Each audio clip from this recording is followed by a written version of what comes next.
안녕하십니까. 매일 아침 조간신문의 주요 기사를 딱딱 풀어서 해석해드리는 조간딱풀 7월 6일 수요일에 인사드립니다. 자, 오늘 오전 11시부터 국민의힘 그리고 행정부, 대통령실 같이 참석하는 윤석열 정부 출범 이후 첫 고위 당정협의회가 열리고 있습니다.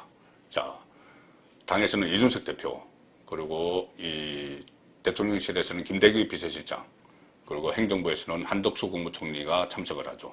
이준석 대표, 여기에서 어떤 말을 할 수가 있을까요?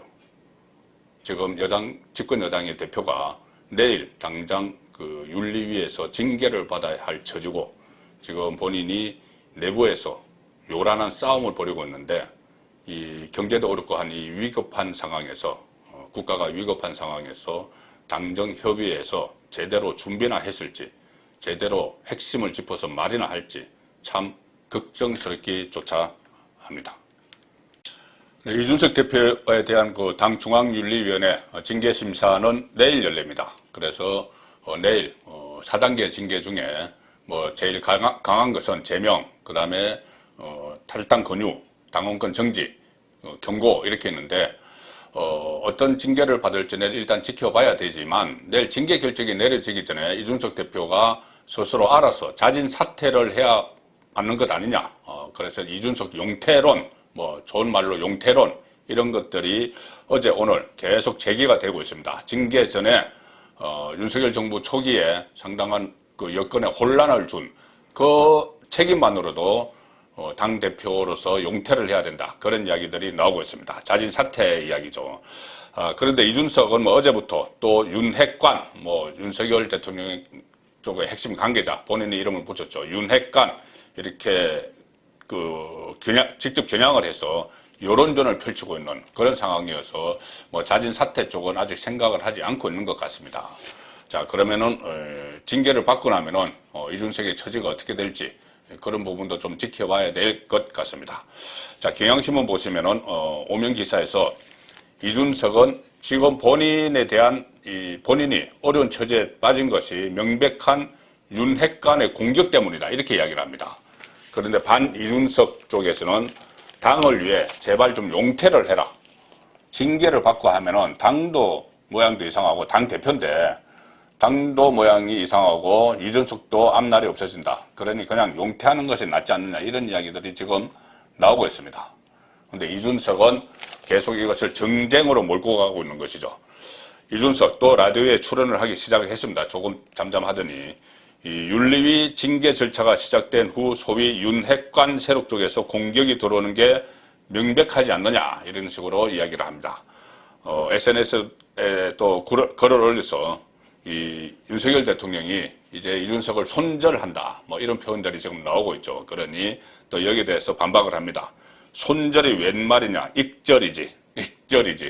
손절은 주식을 거래를 할 때 뭐 손해보고 파는 것이죠. 그래서 관계 단절을 하는 건데, 익절은 이익을 보고도 관계를 단절하는 것, 뭐 이런 식으로 썼습니다. 그래서 익절, 자신이 대선 그리고 지방 승리로 이끌었지 않느냐, 뭐 이런 주장입니다. 그래서 토사구팽, 이것을 또 여론전을 펼치기 위한 것인데, 과연 지방선거, 대선은 제 판단으로는 이준석 때문에 하마터면 윤석열 후보가 질 뻔했습니다. 끝까지 안철수 후보와의 단일화를 반대를 했죠. 사감에 의해서, 사적인 개인 감정으로 인해서. 그리고 지방선거도 뭐 경기도 같은 경우에 후보 단일화 이런 것을 실패를 했습니다. 강용석 이 성매매 성접대 의혹을 처음 제기한 강용석 후보와의 사감 때문에 김은혜 후보와의 단일화를 끝까지 반대했습니다. 자, 그래서 어쨌든 제가 볼 때는 손절인데 본인은 익절이라고 표현을 하고 있는 겁니다.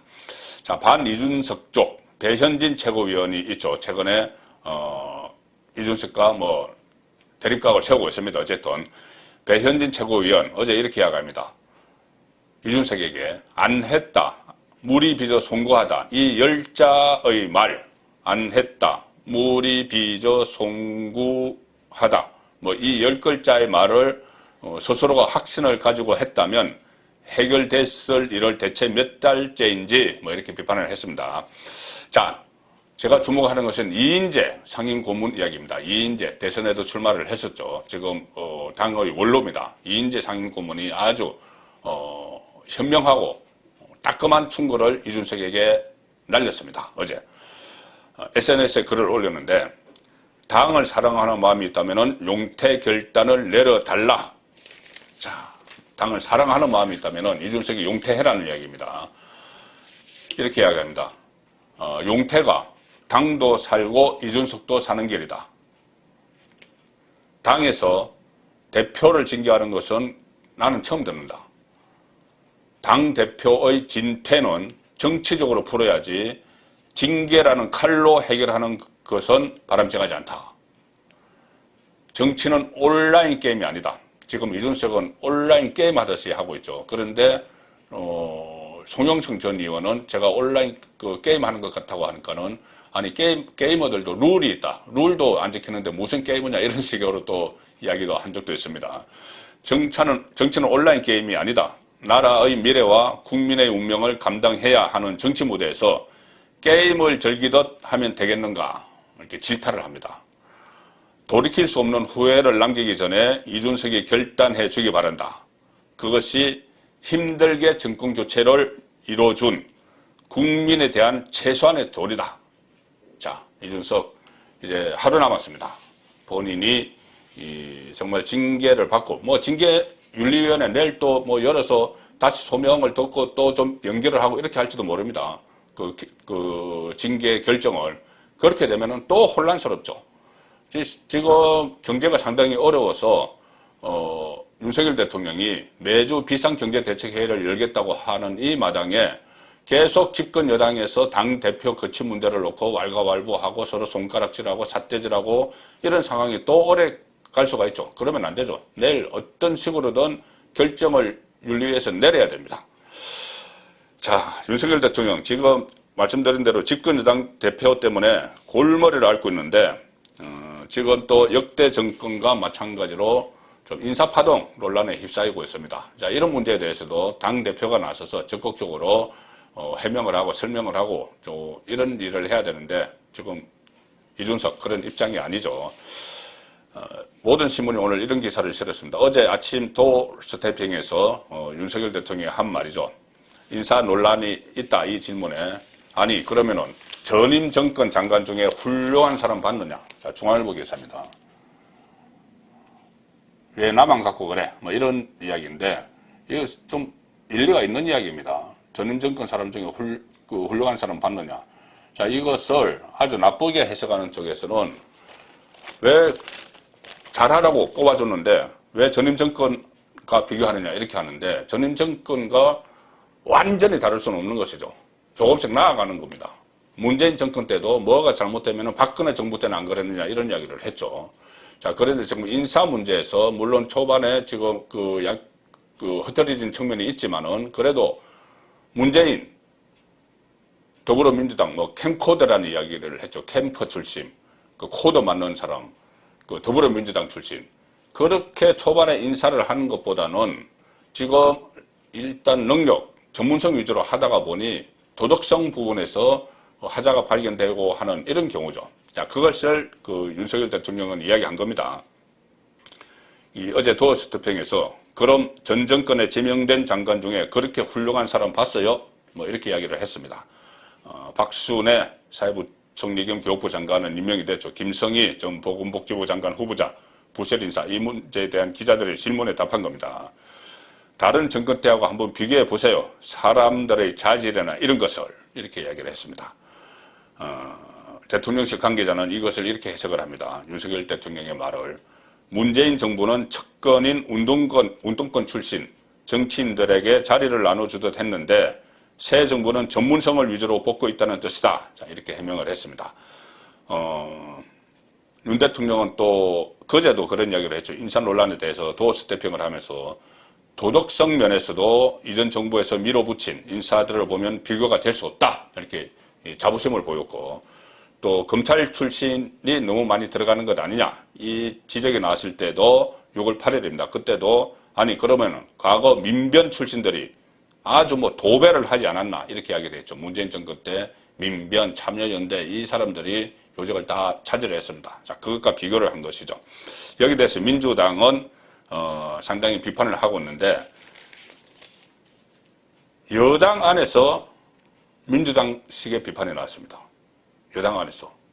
자, 동아일보 보시면은 육면 기사입니다. 여당 대변인 전 정권보다 낫다고 하니까 아니 우리가 그러지 말라고 뽑아준 것 아니냐. 이게 여당 대변인이 한 이야기입니다. 그러지 말라고 뽑아준 것 아니냐. 여당 대변인. 자, 여당 대변인 누굴까요? 이것이 어제 민주당 쪽에서도 그렇고 진보 언론에서도 그렇고 한 건 건졌다 해서 계속 이 사람의 이야기를 재생산하고 있습니다. 이 대변인은 오늘 아침에도 뭐 SNS에 글을 올려서 마치 본인이 어떤 한 건을 했다는 식으로 이렇게 막 부풀리고 있죠. 윤석열 캠프 활동한 여당 대변인이 비판을 했다. 자, 국민의힘 박민영 대변인입니다. 페이스북에서 어제 민주당도 그러지 않았느냐는 대답은 민주당의 입을 막을 논리가 될 수는 있겠지만 민주당처럼 하지 말라고 뽑아준 거 아니냐는 국민의 물음에 대한 답변은 될 수 없다. 그러면서 윤석열 대통령을 직격을 했습니다. 정권 초 여당 인사의 대통령에 대한 비판은 이례적이다. 박민영 대변인은 지난 대선에서 윤석열 캠프의 청년 보좌역으로 활동을 했다. 조금 더 박민영 이야기를 말씀을 드리면, 소개를 드리면 이렇게 이야기합니다. 아주 감성적으로 이야기를 합니다. 국민 앞에 부끄럽지 않은 여당 대변인이 되고 싶었다. 문재인 정부보다는 낫다가 아닌 윤석열 정부라서 다행이라고 자랑스럽게 이야기하고 싶었다. 참고로 이 박민영 이 대변인은 아직 20대인데 90년대생입니다. 각종 토론대회에 나가서 뭐 11번이나 우승을 했다고 합니다. 아주 말 실력이 좋은 거죠. 실제 그렇게 말하던 저였다. 그러나 지금은 모르겠다. 여야가 50보 100보의 같은 잘못을 저지르고 서로를 내로남불이라 지적하는 작금의 상황은 부끄러움을 넘어 참담하기까지 하다. 자, 이것이 여당, 집권당의 대변인이 지금 윤석열 대통령 출범한 지 2달도 채 안 된 상황에서 자기 감성을 막 이렇게 쏟아내는 겁니다. 대변인이. 여당 대변인이면 이런 논평을 했어야죠. 특히나 지금은 집권 초기입니다. 같이 힘을 실어서 모아서 나가야 되는데 여당 대변인이라는 자가 야당처럼 이렇게 비판을 하면서 일종의 이것도 자기 정치입니다. 이렇게 이야기해야죠. 여당 대변인이면은 윤석열 대통령이 왜 그런 말을 했는지 전 정권보다는 낫지 않느냐. 여기에 대해서 해석을 해줘야 됩니다. 객관적인 자료를 가지고. 가령 문재인 정권 초기에는 22명의 국무위원으로 조각을 했는데 그 22명 중에서 문재인 정권이 처음에 내세운 5대 실격 사유라는 게 있습니다. 뭐 세금 탈루, 뭐 부동산 투기, 병역, 뭐 면탈 막 이런 게 있는데 거기에 실격 사유에 해당하지 않는 사람은 6명 뿐이었습니다.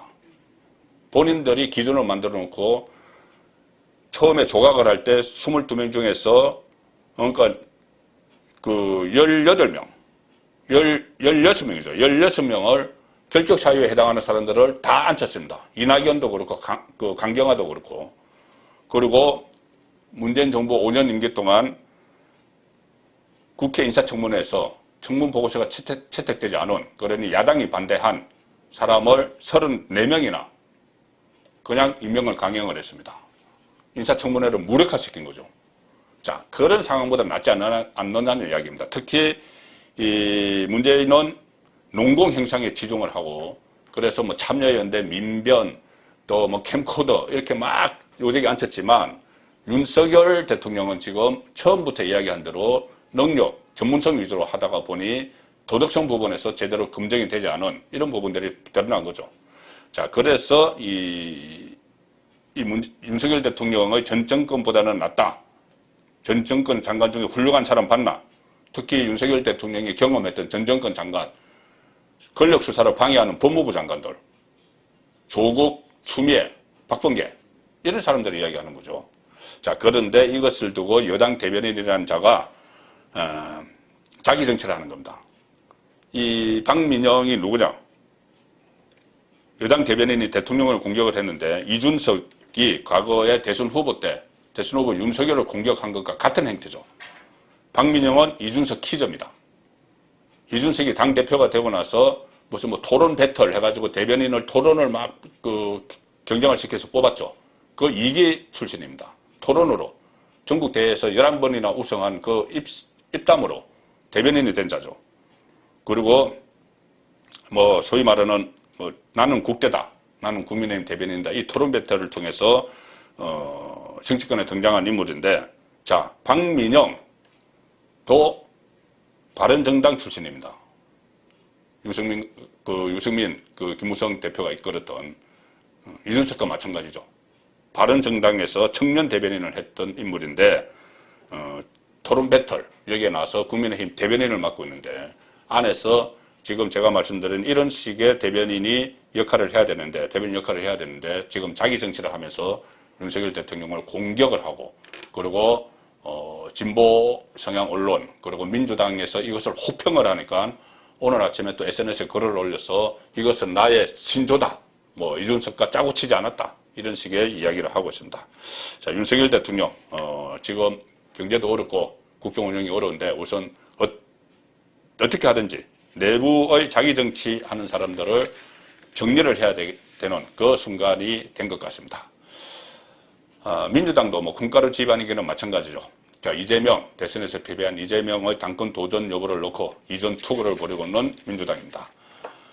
조선일보 8면 보시면은 우상호, 임종석, 뭐 소위 86세대의 대표자들이죠. 이재명 전당대회 직전에 동시 브레이크를 걸었다.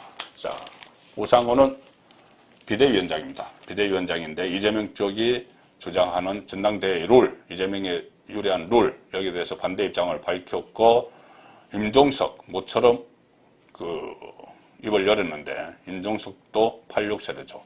자, 그래서 두 사람이 동시에 이재명은 안 된다. 우상호 비대위원장, 이재명 의원에게 유리한 방식의 전당대회 경선 룰 개편안을 거부를 했습니다. 86세대의 자장격, 그리고 86세대의 핵심, 임종석 전 대통령 비서실장도 이재명 겨냥해서 페이스북에 염치 없는 행동을 보면 화가 난다. 이런 글을 올려서 또 친명계는 여기에 대해서 친이재명계는 조직적 기득권 지키기를 하고 있다. 86세대가. 이렇게 하면서 또 콩가루 지병 같은 이전 투구 논쟁을 벌이고 있는데, 정치인들의 머릿속에는 보면은 항상 자기 밥그릇, 어떻게 하면 자기 밥그릇 챙길까, 이런 것뿐이 없는 것 같습니다. 오늘 대부분의 조간신문 톱은 이겁니다. 자, 조선일보를 대표적으로 소개를 해드리면은 고교 중퇴 수포자, 수학 포기자, 수학의 노벨상 받다. 조선일보를 대표적으로 소개해드리지만, 자, 이런 사람들과 지금 정치권에서 벌어지고 있는 이전 투구를 하는 사람들을 오늘 아침 조간을 보면서 비교를 해봤습니다. 조간 딱풀이었습니다.